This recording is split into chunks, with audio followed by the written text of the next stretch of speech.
Ladies and gentlemen, the Powerful Nerdcast is officially back. We have reassembled. I am Corey, and joining me, as always, is my great friend, Christian. Hello, Internet. We are back. Corey and I, we put out a video last week called Channel Update, where we said we really don't want to do weekly chapter reviews anymore. And to be honest, you guys, our viewers and fans, said so many nice things. Like, I want to almost read all these comments, but essentially everyone said, if you guys put it out, whenever it comes out, we'll watch. And really, it kind of caught me off guard. You probably feel the same way, Corey. Definitely. I was really sort of shocked by all of the amazing positivity in the comment section. But then again, not that shocking, because our commenters, our subscribers have always just been extremely positive. There has never really been a lot of negativity in our comment sections outside of just, you know, the stereotypical troll. Yeah, you know, I've seen some good zingers thrown at you, Corey, that I always pull up. And I'm like, that guy, he went for it, Corey. He went for it. Oh, yeah. That guy has a hard life. Because most of the time when people talk shit and you're doing good, it's just because they want to tear you down. Exactly. It's simple stuff like that. But a lot of the comments that you guys were leaving were just really reassuring, and it basically gave us the affirmation that what we're doing is the right thing. We're looking out for our lives. We're trying to make things a little more casual. And we started in our 20s. We're in our 30s. Exactly. It's different. It's time for that transitional period. And ironically, just a few days after doing that, we're already bringing the podcast back, because that's something that we really wanted to do. It was hard to make time for everything. And now we're like, let's just do what we love, which is the podcast. And then maybe when certain series hit the end, maybe we'll do like a summary of the season or the chat, or like the arc, you know, something like that. Yeah, like kind of like a full comprehensive thing. Like, because there's a lot of shows right now that I'm really hyped about and that I am still watching. Attack on Titan, Kimetsu no Yaiba, Demon Slayer. Whenever those seasons finish up, I might do like a full comprehensive like review of the entire season. Or if there's like a really cool fight or something. Yeah, if there's just like this episode of Boruto that comes out that like blows my fucking mind, I'm going to talk about it. Like, that's just the way it's going to be. But I'm not going to talk about the random filler episodes or even just, you know, every single week. Like I said, what about that Boruto one where she uses cat chakra? To be fair, the cat chakra episode was actually kind of cool. I enjoyed that. No, it wasn't. A lot of people didn't like it. Yeah, and I'm one of them. Anyway. You know, again, that's my bias showing for my love of Boruto. But again, thank you guys so much for that. And as far as this podcast goes, we are not going to, again, make any promises, but we are going to try to keep this as consistent as humanly possible. And we are doing things a little different than the way that we used to do it. We did like a live stream version of it.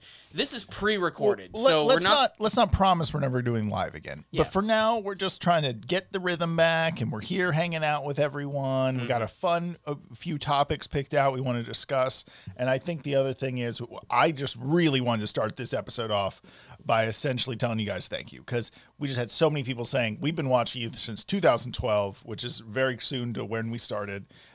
They liked us. They want us to stream our podcasts in more places. That's the other thing. We've got to start putting our podcasts up on iTunes and Spotify. That was something that I wanted to mention, because we were talking about this before we even started this podcast. Yeah. We definitely want to get a downloadable version of this show for you guys. You know, it has to happen. You know, in MP3 format. You know, you guys want to be able to listen to us everywhere you go. We want to make that work out for you. Absolutely, because we got to put it more places. Like, look, podcasts, even the big ones are everywhere, and we got to be everywhere now, except Joe Rogan. You know. That guy is only on Spotify. Yeah, he's a legend. But I would only be on Spotify, too, if I had $100 million. Exactly. We'd be willing to say really extreme racy shit to be on Spotify. Bring that doctor on this one. Come on, tell me the vaccine don't work. Exactly. Let's do it. But let's get into some more lighthearted material. You know, the best thing about this podcast, again, is that we get to talk about a lot of different things. We're not just talking about anime. And one show that we've been watching over the course of the last couple months has been the Book of Boba Fett, otherwise known as Mandalorian Season 3. Yes. This has been an interesting show, to say the least. And, Christian, you're coming from an interesting place with Book of Boba Fett because, again, you didn't grow up really loving Star Wars. You've just sort of absorbed it through osmosis by hanging out with me and a few of my other friends. But you've at least somehow gotten a little bit more of enjoyment out of Mandalorian and maybe even Book of Boba Fett. I truly believe my love of Star Wars came from Rogue One and Book of Boba Fett, Season 1 and 2.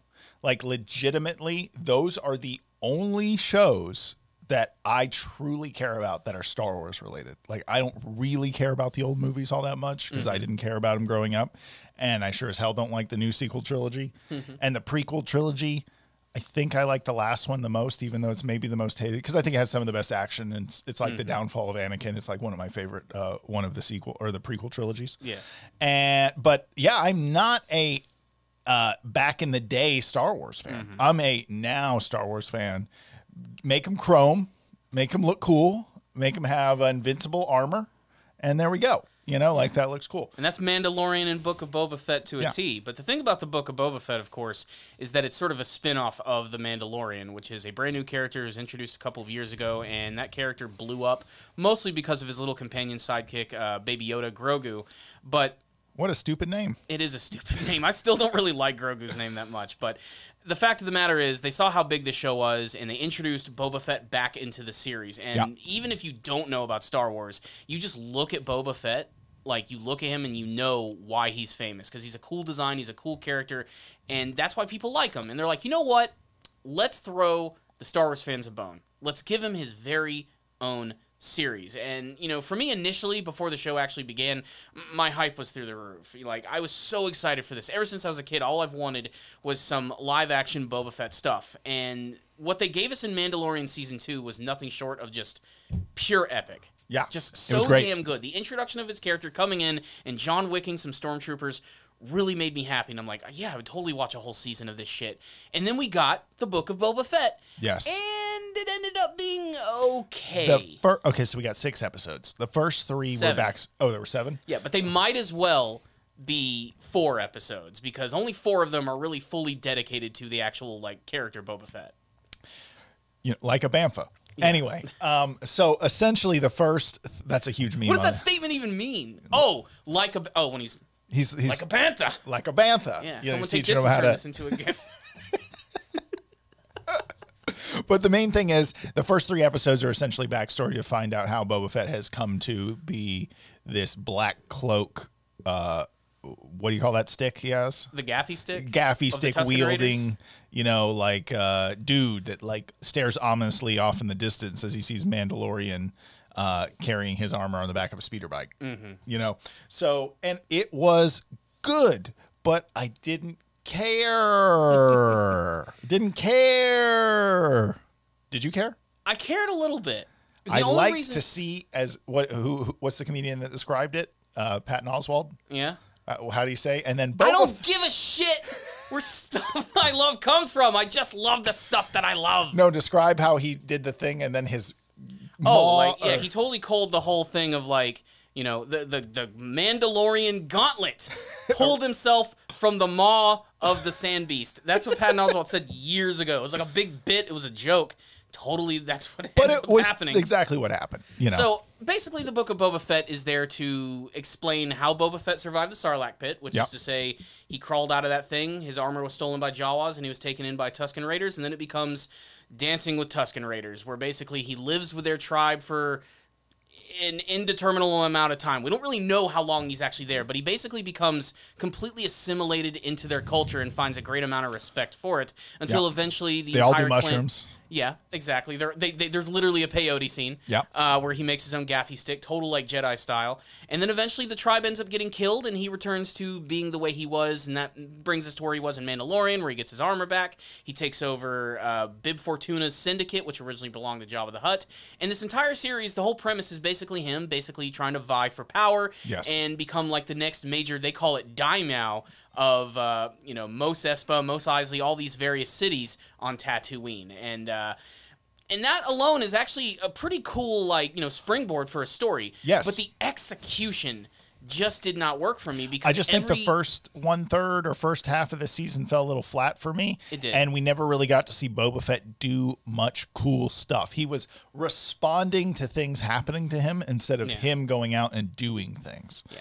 Let me say, he did do cool things, but he did things in the way that we, the fans, didn't want to see. There was a lot of Tusken Raider flashbacks for the first 4 episodes. Like half, and maybe even more than half of most of those episodes was dedicated wholly to his backstory with the Tuskens. I don't think we needed that much, and people want to see Boba Fett in that armor doing cool Boba Fett things. And eventually when we finally get to those moments where he is there and he's wearing the armor and everything, he doesn't do anything. He ends up relying on all of these brand new comrades, which he's brought into the fold. And some of them are cool. I like Fennec Shand. I think she's an interesting character. And I even like that they brought in that Wookiee character, Black Chrysanthemum, who is one of the best characters of the season for doing almost nothing. Hands down. He doesn't have to do anything. He just walks in and looks cool. Exactly. The minute he appeared on screen, you're like, oh shit, this guy's awesome. A giant, super jacked black Wookiee with freaking spiked shoulder pads and a giant gun. That just screams awesome, and it's the type of thing that I really wanted from this show. Absolutely. But basically, the first couple episodes is just about Boba trying to get all these brand new people into his group, and he ends up bringing in these stupid Power Ranger biker characters who are androids who I don't give a shit about. I just don't care about them, and they are the ones who end up sort of like doing all of the things I wanted to see Boba Fett doing, which is taking on bad guys, being ruthless, and being awesome.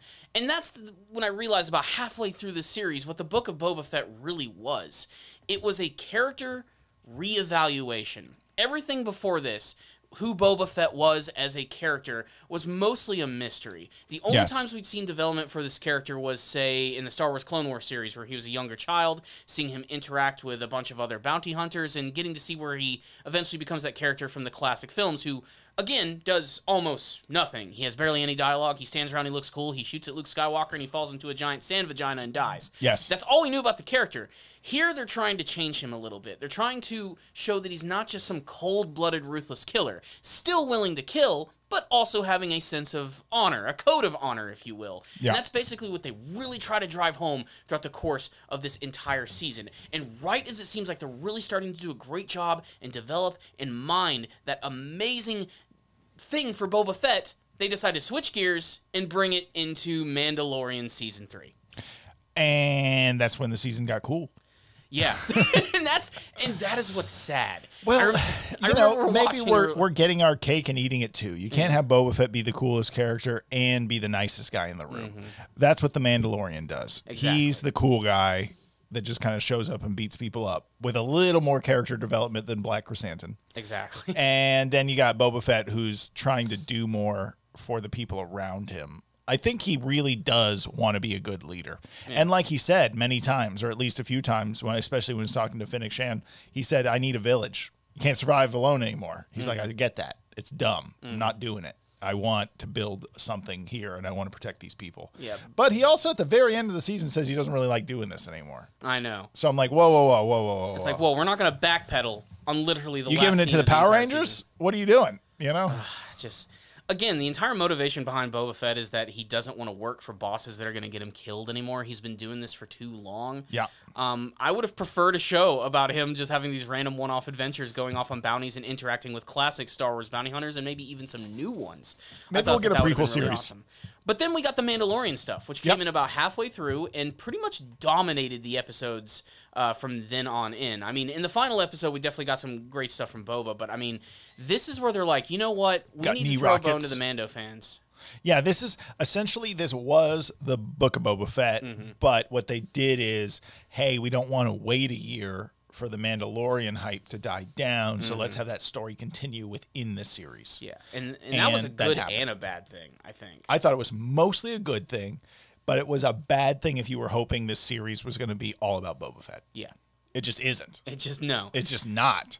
And also, you cannot watch this show without understanding and being up to speed on The Mandalorian. Obviously, most of the people that watch Mandalorian are watching the show, so it doesn't really matter. But there's going to be that like one person who's just like, I've never watched The Mandalorian, but I love Boba Fett. I'm going to check it out. And like halfway through, they're like, Who's that guy? Who's this Chrome dude? What's the little Baby Yoda thing? Holy shit! Yeah. Luke Skywalker's in this show. I keep forgetting. What's going on? Yeah, like that's the thing. It's like not only is it I kind of hoped Luke Skywalker was going to come back and be like, "Whoa, Boba Fett, we cool?" And Boba Fett's like, "Yeah." That time he shot at me that like 2 times. Are we cool, man? You know that time you put me in the pit? Tried to love someone. Boba Fett, you just got to get in the pit and try to love someone. That's what he did. He erupted from the pit and he tried to love someone. You know, ball with the ball. Fucking. Sorry, guys. This just went off. Ever since fucking Book of Boba Fett came out and we saw that Sarlacc pit again, all we can think about is that one stupid lyric from that Kid Rock song, "Ba with a ba." get in the pit and try to love someone. What the fuck does even Ba Wada Ba mean? I don't know. It's like the Nookie from Limp Bizkit. There was a lot of weird pop songs back in that era. There was just cool noises. Blue, blah, blah, blah, blah, blah. You know, like there's just a lot of weird noises. I'm more of a I'm blue guy than Kid Rock, I think, at this point. But hey, we're getting off track here. Let's get back to Bobes. So, yeah, they're like, hey, Luke Skywalker's here, too. So not only are they deviating from Boba Fett and Mando, but they're like, hey, this is Luke Skywalker building his Jedi Order, which will eventually get fucked up in the brand new trilogy. Erase that trilogy and do it again. Exactly. And then, of course, they're like, you know what? We're already here. Let's just throw Ahsoka in there, too. Let's get the first interactions ever between Luke Skywalker and Ahsoka in the middle of a Boba Fett show. These things are oil and water.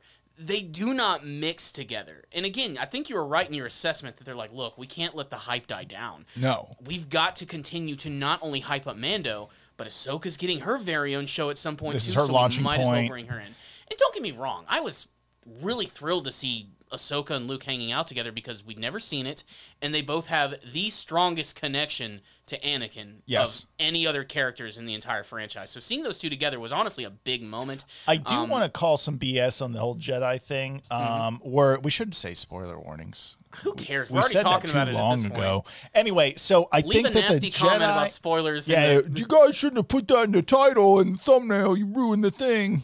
Yeah, piss off. It's fucking YouTube. Too bad, bro. Everyone's ruining everything. Exactly. Get off the internet. So the main thing is the whole Jedi thing where Grogu got to choose. You know, he either had to choose the Mandalorian way or the Jedi way because Luke very much realized he was very like conflicted and wasn't really sure if he was into this. And, you know, why would he be? Here, let me terrify you by some memories, and then let me shoot lasers at you, and then which one of us do you like more? I liked the little Order 66 flashback. They were good. I always like seeing those type of flashbacks. I just thought it was traumatic. And then he's like, yeah, who do you want to stay with? I got to go back to that guy. Yeah. And but the whole idea that I thought was interesting was the whole no attachment thing. And I find that something that I think is just kind of ironic. Yeah, go for it. It's nothing major, but yeah, it is kind of weird that Grogu has this intense flashback of Order 66, of being attacked by these clones. Yes. And then he goes to stay with someone who is, like, connected to the clones in some way. Just, I don't know.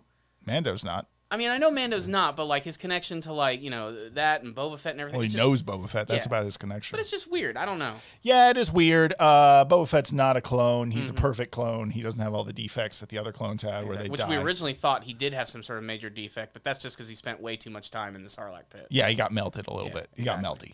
And so I thought that was weird because obviously Luke Skywalker likes Ahsoka. Not, I don't mean relationship wise. I just mean like he likes her, and obviously he likes her. Would it be weird if he was, you know? No, I don't. I'm not. Student? I'm not trying to get into a shipping conversation. You don't want to ship Skywalker? I don't care about with that. Ahsoka? Nah. I don't care about that. Yeah. Anyway, and the main thing is that he likes R2-D2, and the whole no attachment thing really fucked up Anakin. Yeah. And it was a dumb move for the Jedi to push that so hard. I think what they should do is let people have emotions and do things. They just have to like keep it in check. Exactly. Instead of the monk style. That did not work. It clearly and didn't also, work before. Why is he okay with Ahsoka being a gray Jedi that doesn't choose a side, but he's got to make Grogu go into this little box? There's a lot of like hypocritical things that to me about the Jedi that are inconsistent. There's a reason why the Jedi Order got destroyed. Yes. Like in the next like 20 years. So. Well, it was funny. It's like, yeah, the chosen one's going to come and balance the Force, but all that's left is the good Jedi Temple, and we pretty much wiped out all the Sith. Are we excited about this? Wait, what? You know. What'd you think of those Luke Skywalker effects this time? I thought it was great this season. I think they did better. They're better. Supposedly, they hired some guy who from made, YouTube. They hired a guy from YouTube who did like a better job of doing it, and I think that's really cool. I love when they do that type of stuff. They bring in the hardcore fans who truly just want to make things better, and I think it did look good. He was not voiced by Mark Hamill. Apparently, they use like computer generated stuff to create the voice. Yeah, what they do is they sample all his old lines, and they have Mark Hamill read the stuff, and then they kind of come up with an AI version of his voice. Pretty much. And looks good. Yeah, for the most part. I mean, Mark Hamill's old now. He's just not that skinny. No. His face is old and droopy compared to a younger version of himself. You know, he has a beard now. Not that he couldn't shave, but I like what they're doing with Luke Skywalker. I hope he comes around more. I hope maybe Grogu can maybe still train with him once in a while, but obviously he's chosen to be a Mandalorian, but he gets some help along the way. Exactly. Because Grogu can't be done training. Or is it just on the job training only from now on? I think maybe that's the way, I'd prefer it that way. I'd like Grogu to have a complete detachment from Luke and his brand new Jedi Order and just stick with Mando because, he's going to be really important to his future of using the Darksaber and all that other stuff. I just wanted them to, break from the mold of what they typically do, and that's what they did, and I was happy. What I didn't expect, however, is when they had that big, final stinger where Luke's like, you got to choose this or this. I'm like, oh, okay, we'll find out in the next season of Mando. They immediately... No, it was Payoff City. This season was Payoff City. Bring it back. They didn't make anything last till next season. They pretty much everything they introduced this season, they finished. Yeah, Grogu and Mando are reunited in this season, and they're totally, just together again. Hell, the entire Book of Boba Fett season ends not with Boba Fett, but with, basically just building up to more of Mando, with him and his brand new ship and everything. And like I said, he has 2 whole arcs in this entire season of him. We never talked about Mando going and visiting his order and them not liking him. He had a cool fight with the big dude, Paz Vizsla. And then, who I do not know if was... in the original appearance of that character, that was Jon Favreau. Really? Yeah. No kidding. I did not know that. But I don't think in this fighting one that was Jon Favreau. No, I don't think that was Favreau doing that fight scene. Well, that's why he's a thick boy. Yeah. Because he was Favreau in the first time. Yeah. But I like Paz Vizsla's design. I'm interested to see what those characters are going to do now that they've been separated and there's apparently only 2 members left of their order. Are they going to try and recruit more people? Could this end up in another big civil war between the Mandalorians? How can there be a civil war with 2 dudes versus all of the rest of the Mandalorians? They could recruit a lot of people. Yeah, maybe you're right. But at the same time... all they need are some foundlings. They're like, whoever holds the sword's the King of Mandalore. And he took that saber. He still took it. Even though he was exiled, he's like... and he's still kind of following his... In a way, he's making his own way, but he's making his own way. Yeah. But they're going to have to explain a lot more, I wanted to see what would happen at the end of the last season of Mando, with them on that ship. Are we going to see a retread of that in the beginning of the next season, or are they just going to just fill in the gaps? I don't know. Well, I just find it funny that they're like, whoever has the sword is the King of Mandalore, and they're like, "Did you take your helmet off?" She's like, "You're not a Mandalorian." He's like, "I got this sword, bitch." Yeah. And ironically, and through the rest of the season, he never removes his helmet. Ever. Good. I don't want that to be a recurring Which is the way I love it, because it just makes him look I have cool. a feeling like maybe in his casual time with Grogu, he will take it off now. Oh, definitely. I think little by little, he's going to, like I said, he's going to start to, make his Mandalorian way his way and start his very own Mandalorian order and, sort of reestablish the planet. Yeah. And that could turn into something really epic, especially with Grogu by his side. But yeah, they really take the time to bring Mando back and is reuniting with Grogu. He gets a brand new ship, which is a Naboo starfighter, which I think is really cool. And chrome. And it's chrome. Everything looks cooler in chrome. Yep. So I really enjoyed all of that stuff. My favorite scene from this entire season is not anything from the final episode. It's that great scene where Mando is reintroduced in the show, and he goes through that whole butcher shop. Oh, with the dog peeps? With the dog alien people, and just fucks their shit up. My least favorite moment of this season, when they kill the... Glomorian pig guard people. They kill the Gamorrean guards. I cared more about those stupid Power Ranger monsters than I did about those stupid biker characters. Those stupid Power Ranger bikers. God, those stupid Power Ranger bikers just, every time they were on screen, I cringed a little bit. I couldn't They had all these cool upgrades, and the only one you really see get used is the dude with the eyeball. Pretty much. And even then, it's like, just do not care. If someone had, that chick's got a robot arm? Yeah. What about if she grabbed something and threw it really far because she got a robot arm? Yeah. What about something cool happening? You know what I'm saying? They just have bikes that go really slow and look awkward as hell. And they're way too clean and bright for a weird, muted desert planet. And the whole point of the bikers, too, is that they have to do reconnaissance. They might as well just have a big flag on their bikes that say, hey, look at me. Look at us. It's just, I just did not like them at all. One of your favorite characters, and I just want to talk about some of the characters now. One of your favorite ones that I kept bringing up and I thought was really funny was Boba Fett's droid. Oh, the Psycho Droid. I love that fucking Psycho What do you like about that guy? Just because he's zero, he has no compassion. He's just problematic. Mm-hmm. He's just like, oh yeah, we should just kill these people. Yeah. Or when the Gamorrean guards is like, yeah, we should string them up and let their squeals be heard by everyone as a sign of power. Yeah. And I'm just like, oh, whoa, that guy gets shit done. And then I did a little research. Those droids are essentially torture droids. Yeah. And they're... See, I didn't even know that. Yeah. I'm learning about this now. Well, they've been assigned to that task in the past. And they essentially... It makes sense because in Return of the Jedi, that very same droid was actually, I think, torturing other droids in Jabba's palace. Yes. Like putting like hot pokers to their feet, which is ridiculous. Makes no sense. Yeah. Unless they have feeling in their feet, which they may and start, who knows.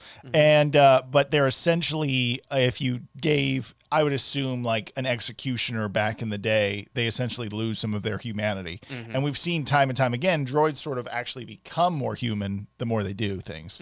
But he probably slowly becomes more of a psychopath. Yeah. Because he has to do fucked up things and just gets normalized by it. And I was like, that is a weird character study in droids. And I kind of enjoyed that for some reason. Because I was like, good. Not every droid becomes a magical human pal that follows everyone around the galaxy. Exactly. Not everything becomes R2-D2. Yeah, you know? Not everything has to be a BB-8 super cute droid. Yeah, it's like, no, they're psychopath droids too. It's amazing how the droids in Star Wars always end up being some of the standout characters. And I do agree his Psycho Torturer droid was awesome. I'm glad they brought, because he was in Return of the Jedi. He had no dialogue, but they also brought back for a very short scene another droid called EV-99 who worked in the same place, who is like the guy who distributes jobs for people who are slaves at Jabba's palace. So I'm glad that they took those deep-cut, hardcore Star Wars characters background that people really love, and they brought them in. I thought that was great. Some characters in this show are huge for the series. I think the biggest one outside of like Luke Skywalker has got to be Cad Bane. Oh, I never even thought about it. See, I don't have the background on Cad Bane because I haven't watched all the animated shows like you have. Yeah. So, to me, he's just a weird purple-blue dude that looks like he wants to get in shootouts with everyone. Yeah, Clint Eastwood alien. Yeah. Cad Bane is one of the highlights of the entire season for me. It is a shame that he's potentially killed at the end. No, he's not. His little heartbeat meter was still going off. It's possible. There's a lot of debate on that right now. Some people are saying he's dead. Other people are not. I'd prefer him not to be. Depends how many people watch the episode. Yeah, they like, pretty much. But then they'll bring him back. loved seeing the return of his character with the same exact voice actor from Clone Wars. Some people were not completely thrilled with the way he looked. I don't mind. When you transition from an animated character Didn't he to a already live action, have two looks because he was in two different animated series? Yeah, but it's generally the same. But I'm saying I think people want him to be more wrinkly and more like heavy black lines. People wanted more... a longer face on him and everything. But my answer to this is that the Clone Wars and Rebels and all that other stuff, those shows are very stylized. Like, very. They're angular, they're different. Very. It won't necessarily translate fully to live action, and I was totally okay with him. In fact, I thought when he first appeared and killed Cobb Vanth, which we found out that he actually does not kill him, actually, that whole shot of him walking through the desert and finally showing up and that slow like tilt of his... reveal of his face and everything, like I thought he was one of the most terrifying looking Star Wars characters that I've ever seen. Like in they live action. wanted him to be like a force without doing anything. Exactly. And he had that weird fucked up mouth, and that voice actor did a great job. I assume they dubbed that voice because that guy is not in that costume. No. You know, it's just like an actor, and then they probably mute that audio channel, and then the guy goes into ADR and puts that voice in. Yeah, Cad Bane, just, man, I did not expect to see him in this season. It would have been really cool if he had more screen time and more development. He was very simple. That's why I didn't care about him much, because after you got his fun big reveal, then after that, he was essentially a one-note dude. Yeah. And to be fair, he is a simple character. There's not much to Cad Bane outside of the fact that he is just a ruthless bounty hunter. I think you just answered your question in the sense that why did Boba Fett have to do all this extra stuff? Because he'd be a one-note character. Exactly. He would be Cad Bane. Yeah. And in many ways, I'd still like to see that version of Boba Fett, but they did change him a lot in this season. And, you know, there was at least some payoff in the final episode where everything came together, all the characters, great action sequences, and, of course, we finally got to see Danny Trejo's Rancor come in. Boba Fett was riding him. That image alone. There's so much shit that happened this season, and we haven't even talked about it all. I know. It's amazing. We haven't talked about the Grogu reunion. We haven't talked about... Anyway, sorry. Let's stay on track. I mean, as much as we didn't like a lot about this stuff... No, as much as you didn't. Yeah. There's still a lot of this show that I enjoy, and man, I still love it a lot more than any of the sequel trilogies and all that other stuff. Yeah. I'm still enjoying the show, but it's just not perfect in my opinion. But it certainly had a lot of elements to it that I really loved. Cad Bane, of course, like I said, one of the biggest surprises of the entire show. You know, again, my favorite thing about these shows is the ability to bring in deep cut characters. I hope my little boy Max Rebo, the blue elephant, is alive after that place got fucking suicide bombed. Like, that really bugs me. That adorable He should have converted dude. to fish Islam. Oh, God. Fucking Max Rebo. If he goes out like that, that is just disappointing. That should have been the post-credit scene. Fuck Cobb Vanth. It should have been Max Rebo in a back to burst tank. from the rubble. That too. That would have been awesome. Yeah. Or jazz soundtrack kicks in. Yeah. That would have been really awesome. But do you have any like favorite like major scenes from this season? Grogu and Mandalorian's reunion on the scooter droids, just or whatever. Chaotic. Yeah, just the chaotic. He's like, "Oh my god, it's you! Wow, cool!" And then it's a touching moment, and then they're like, "Well, we actually have this cool big ass scorpion droid trying to kill us, which is essentially a tank on spider legs." Which is very much like a giant version of the Rolly attack droids. What are they called? The destroyer droids. Destroyer droids. Droidicas. The droidicas. Sometimes is what they refer to. Essentially a blown up version of that. You want to know a character that like at first I liked and now I hate? Ahsoka. No. Okay. It's Peliomoto, who is played by Amy Sedaris, who is the annoying mechanic who helps out Mando on his ship. Oh yeah, I thought she was. You hate her?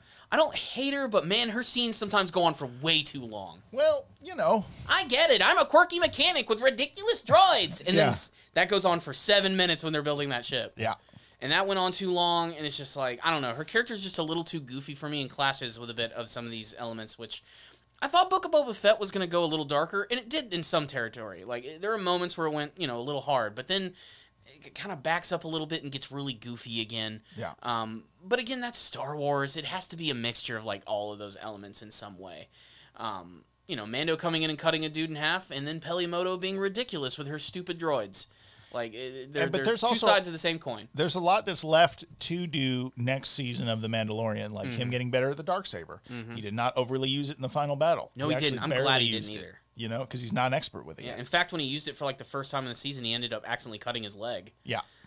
Which shows, this guy, even though he's got the armor, he can still hurt himself really bad. Yes. Even with the, this season also proved, even with Beskar armor, I mean, if enough people shoot at you, you're not going to be able to do much. Hell, the final scene between Boba and Cad Bane, which was sort of a recreation of that undeveloped episode of Clone Wars where they had like a duel with one another. Cad Bane just shoots him perfectly in the shoulder, missing his armor, and winning the first part of the duel before, thematically, of course, Boba Fett ends up winning by defeating him with a gaffy stick, which I thought was appropriate and a great way to bring things back to the whole Tusken side of the story. Man, I did not care about those Tuskens being slayed. I have to be honest. That did not care? Do anything for me. I don't like that we didn't see the body of that one female Tusken. The badass one? Yeah, it's almost like I thought they had a plan. I was like, I know she's going to come back, right? She's going to just show up and just start fucking shit up, but it never happened. Because they're very flat characters. Yeah. And I don't mean that as insult. They don't have expressions. They don't have, Mandalorian. Sorry. That's true. It's amazing the amount of emotion they can get out of something that has no facial expression from like. He does Pedro. talk in English though. Yes, he does. That's different. That helps a lot. Yeah. Okay. Not Yeah. And so I didn't care very much that they were slain, and that also leads me to say I'm glad that they stayed dead. That like they were a story device. They were used, and now we moved on. It wasn't like he adopted the kid. Imagine if the kid survived and then he took the kid, and imagine if the warrior one survived and that was one of his clan members. That would have been kind of cool though, like if that one female survived and she became a part of Boba's like, entourage. Yeah. That would have been kind of cool to have like his own Tusken with him. Yeah. I don't know if that's something that they would be all about, but it's very obvious the other Tusken tribes are different though. Oh, they're all very different. I will say the series and these live action Star Wars shows in particular have a massive boner for Tusken Raiders, and or Tatooine. They have developed them into something a lot more than they originally were. Just like Boba Fett, they're not just mindless, ruthless killers. They're people with motivation, things they care about, culture. It's really interesting. So, again, just continuing to expand that already massive Star Wars universe. I enjoyed this season, but I think the first 3 episodes were weak, and you just have to be okay with it not really going anywhere. Yeah, you have to also be okay with the fact that Boba Fett is effectively not the star halfway through. But he has his moments. He has his moments. I mean, the moments in the final episode with him fighting with Mando, Yes. shooting knee rockets, flamethrowers, jetpacks, the Rain Corps scene, the battle with Cad Bane. Yeah. You got a lot of great Boba Fett shit from that scene. It's so funny. You know, Boba Fett has his Rain Corps, Mando has his Baby Yoda. Everybody's got their sidekick alien monster thing. Yes. Which is very, very typical Star But no Wars. Gamorrean pig guards. Get those out of there. The season basically ends with Boba Fett basically becoming like the new leader of Mos Eisley, Mos Espa. Yes. They do this whole Godfather scene with him walking down the street and people bring him tribute food and everything. And he's like, I don't know if I'm really ready for this. And they're like, nah, this is what you signed up for. And I don't know what the implication at the end was when they run into his biker gang again in Black Chrysanthemum. Is Black Chrysanthemum still freelance or is he going to Black join him? Chrysanthemum is staying because he wants to. Okay. And I think that's the way it should be. Okay. I've said this before when we were watching the episodes. I really hope that Black Chrysanthemum stays.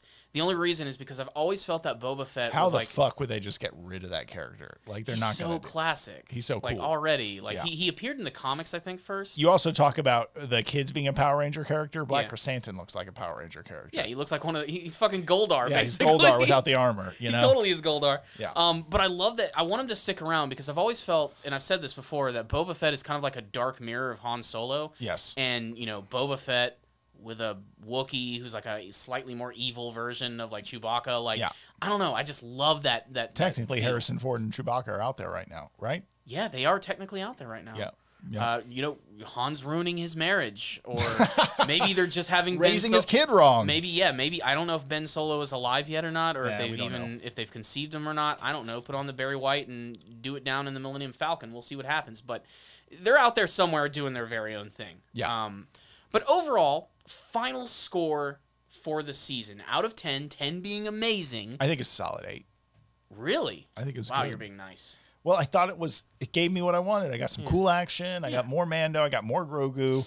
I even got a Luke Skywalker scene. I mean, don't get me wrong. He did that the Luke backflip. shit was crazy. Yeah, he did the backflip. He did the there were backflip off the rock. There was a lot of unnecessary flipping and twisting Yes. in this show. And some Very lightsaber. Robert Rodriguez, who had a big part in playing in a lot of these episodes. Yeah, it's pretty odd.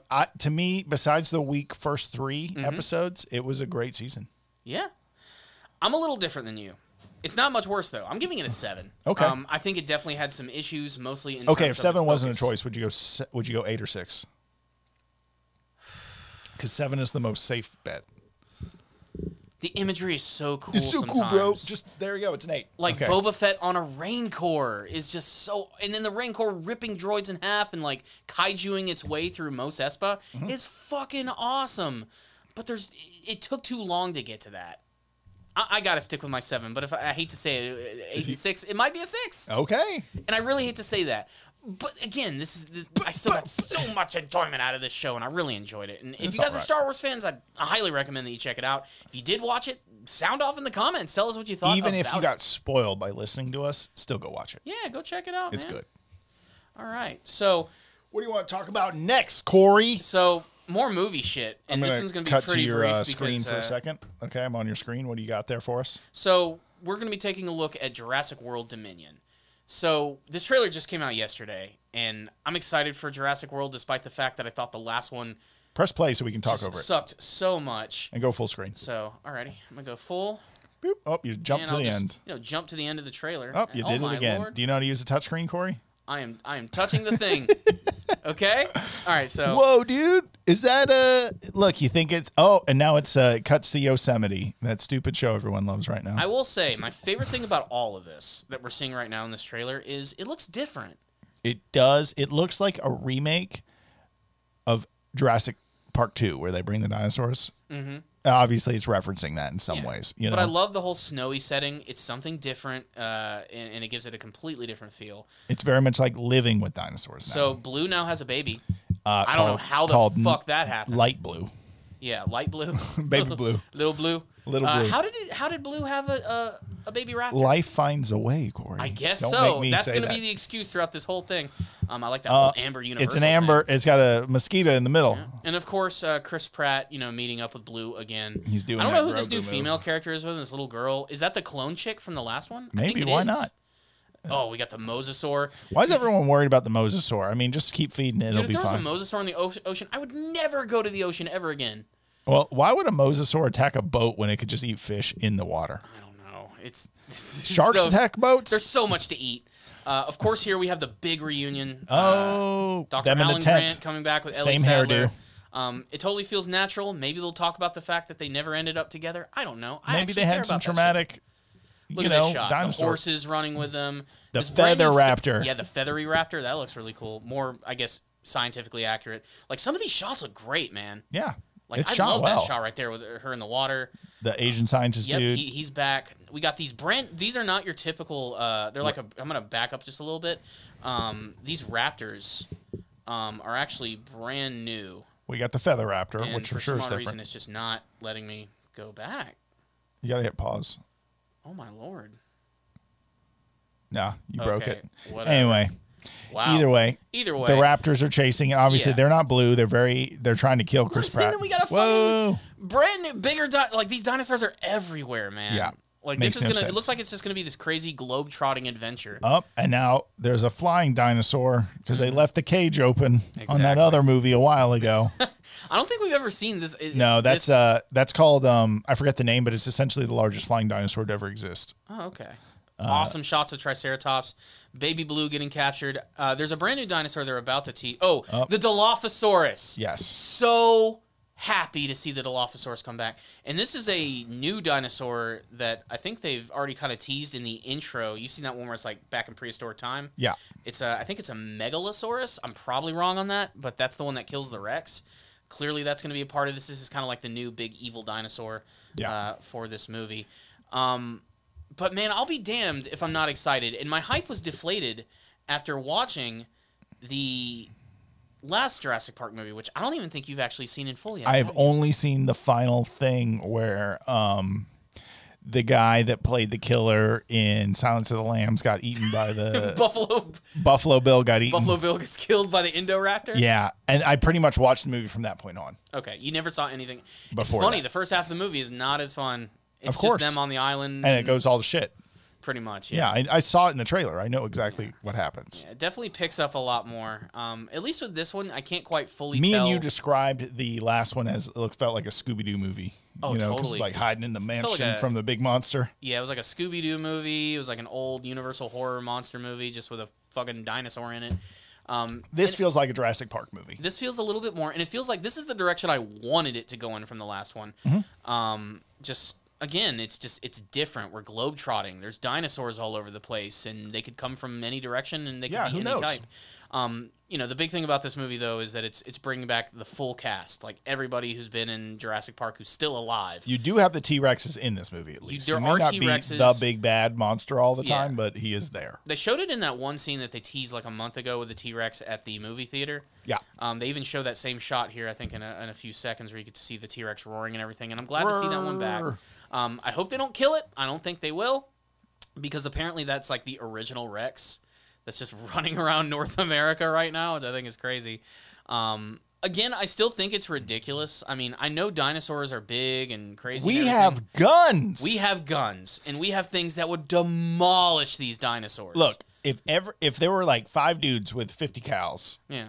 and they shot at the T-Rex, it'd be dead. It would be so dead. They would liquefy parts of its body with a 50 Yes. cal. And it would break its bones. It would have no problem, at least debilitating it. Mm-hmm. And the same thing with a raptor. Exactly. No, don't get me wrong. If a raptor snuck up on you, you're dead. Yeah. But there's a lot more people than dinosaurs. Whew, and man. guess what? There's also a lot more guns than dinosaurs. Yes, there are. Like, it wouldn't be an issue, but, It sucked for a few people.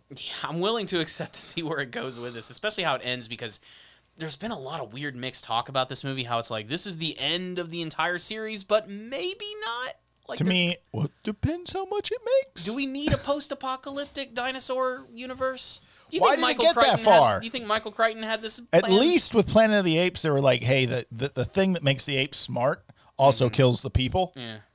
So now it's working. Okay. Oh, So now yeah, Corey knows how to use a touchscreen. I am pumped for the Dilophosaurus because that was always one of my favorite dinosaurs from the Okay, original let's go movie. down. See the best top comment on this video. I love top comments. Okay, let's take a look here. So, this looks insane. You just can't come soon enough. Okay, shut the fuck up. That's a plant comment. I want Jeez, someone okay. that makes most hype movie of the year. Okay, no. Okay, no. maybe 3's the charm. Yeah. Just seeing Sam Neill, Laura Dern, and Jeff Goldblum standing beside the new cast is alone something I've wanted for the franchise. I agree. one of the biggest draws of this movie is not just the dinosaurs; it is bringing back those legacy characters. Sam Neill, Dr. Alan Grant, Laura Dern, Ellie Sattler, Jeff Goldblum. I don't think that's a slam dunk home run automatic move, though. Oh, no. Because I've had them in other movies. Mm-hmm. Didn't do much for me. No.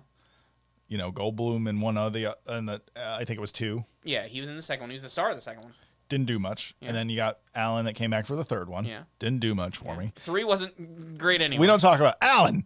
We don't talk about that one. Yeah. But what I'm saying is maybe bringing all of them back very intentionally will do more.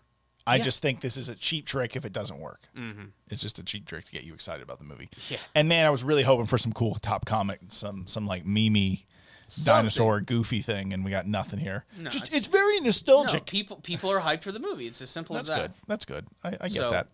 I get that. And I am hyped for this one, despite the fact that I did not like the last one.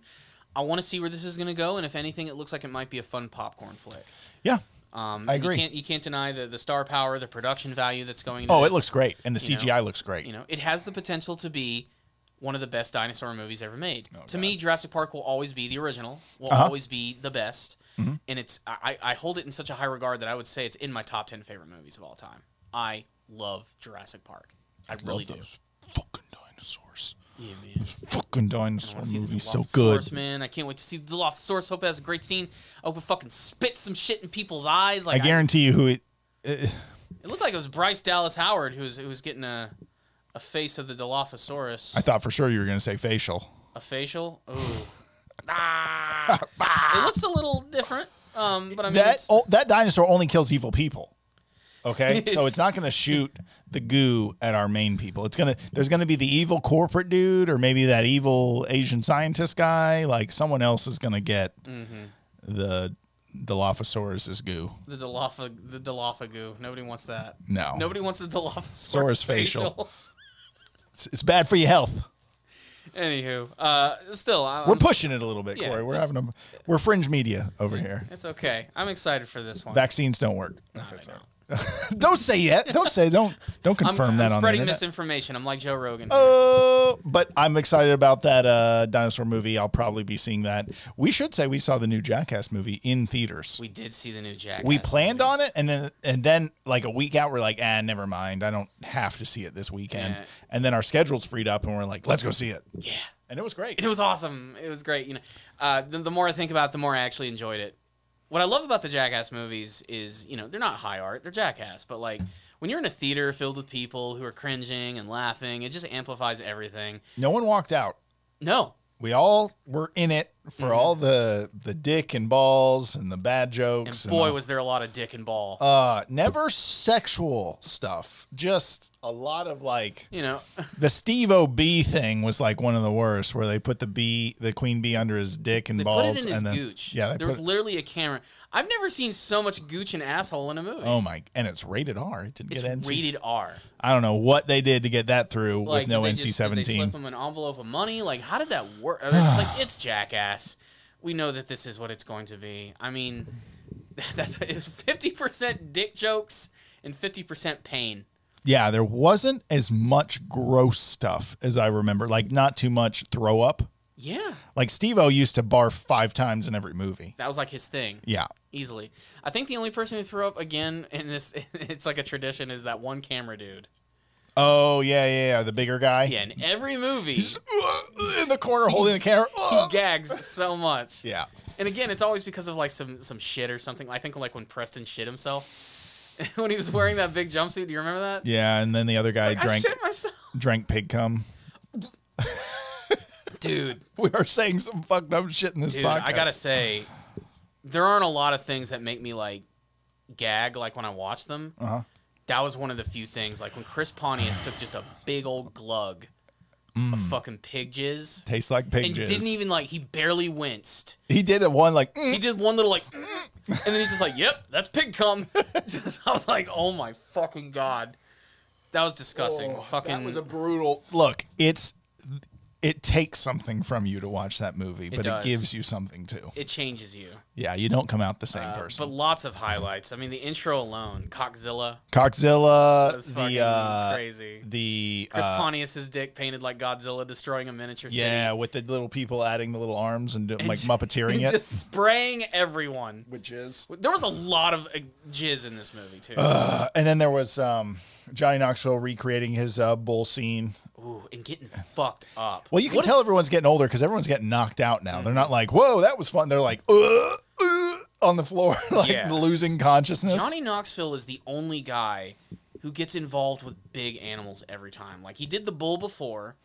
He did the bull in this movie. He did getting basically attacked by a bunch of buffalo while wearing roller skates. Like, I don't know what his death wish is, but he wants to be killed by a giant horned animal. I think the thing where they were doing the game show where everyone could get slapped in the nuts with like that flip flop that would pop up and hit you. The sound of that thing made was terrifying because it was like an air compressor going off. Yeah, it was terrifying. I really recommend you guys check it out. I hope our horrible description of it. Talking that I would think talking about Jackass and reviewing a movie like Jackass would be difficult because it's just a bunch of vignettes of random shit. And you got to really experience the setup and the visual that goes with it. You can't really just hear what we're saying and it makes sense. You got to like kind of see it. Yeah, but it's good. It is. It was really good. It's weird. It's been a long time since I've laughed at a movie in a theater for that long. We might actually have to wrap up, Corey, because I have a phone call that I have to do in 2 or 3 minutes. Fuck your phone call. Tell them this is the return of the Powerful Nerdcast. This is the Powerful Nerdcast, bro. All right, can I at least show you one more thing? Literally, you have 2 minutes, so do it quick. Okay, I'm going to show you something that sucks. Get it? I'm going to cut to that camera then. Yeah. There you go. So full screen. There was a... copyright strike involved. Copyright strike involved. Here we go. Maybe it'll play. Oh, it's loading. What kind of fucking production is this, Corey? I don't know, man. Just shit happens. But, I'll just say this. Maybe we'll talk about it in the next one. I'm a huge Nintendo... We can do another one tomorrow. I don't care. We got this whole thing set up now. Maybe. The fact of the matter is, I'm a Nintendo fanboy. They just had a big Nintendo Direct, and they showed off all types of new stuff. And I wanted to show you the new Kirby. Just scrub through. Maybe that'll help it load. Maybe that'll help a little bit.